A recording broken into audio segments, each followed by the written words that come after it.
जंगल में एक चिड़िया थी जिसका नाम सोना था।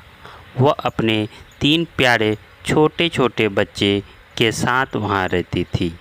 उनके सुंदर घर एक पेड़ के शाखाओं में छिपा हुआ था। सोना रोज अपने बच्चों को जीवन जीने का पाठ पढ़ाती थी।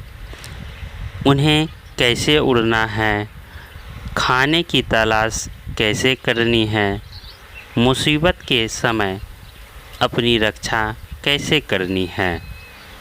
इस तरह ये सब बातें रोज़ सोना अपने बच्चों को सिखाती थी। सोना रोज़ सोते समय उन्हें मीठा और सुरीला गीत गाकर सुनाती थी। उसकी सुरीली धुन बच्चों के दिल को खुश कर देती थी। सोना का एक पुराना दोस्त चीकू कौवा था।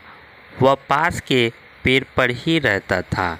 वह अक्सर सोना के साथ खाने की तलाश में उसके साथ जाया करता था।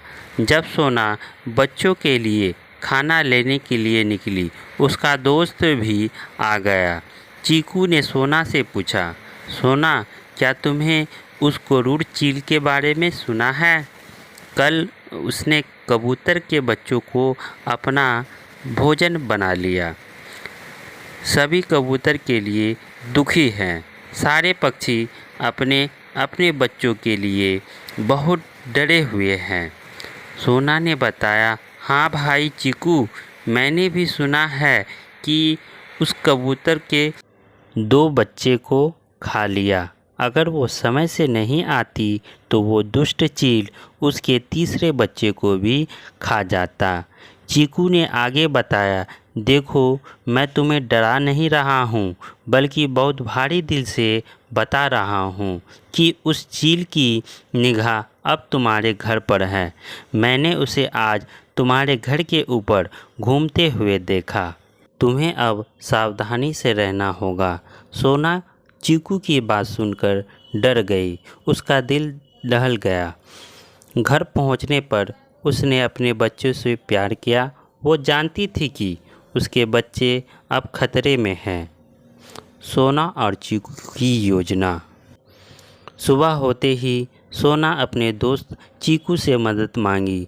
सोना ने चीकू से कहा, चीकू भाई, हमें उस अत्याचारी चील को यहाँ से भगाना ही होगा, वरना वो हम सब के बच्चे को बारी बारी से खा जाएगा।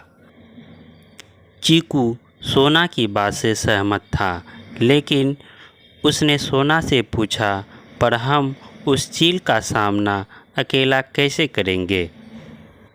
सोना ने अपना प्लान चीकू को विस्तार से समझाया।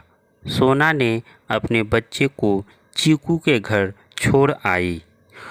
दोनों दूसरे पक्षी से मदद मांगने निकल गए। सीधा सामना करने के बजाय सोना ने अपनी बुद्धिमत्ता का इस्तेमाल करके उस अत्याचारी चील को बेवकूफ़ बनाने का निर्णय लिया। उसने चीकू और दूसरे पक्षी की मदद से मिलकर जानबूझकर दूसरे पेड़ पर एक घोंसला बनाया, जो उसके असली घर की तरह दिखाई देता था। उसने घोंसले की बनावट इस प्रकार की मानो उसमें खुद के बच्चे बैठे हुए हैं। सोना जानती थी कि चील की तेज आंखें इस घोंसले को देखेगी और सभी पक्षी छुप गए।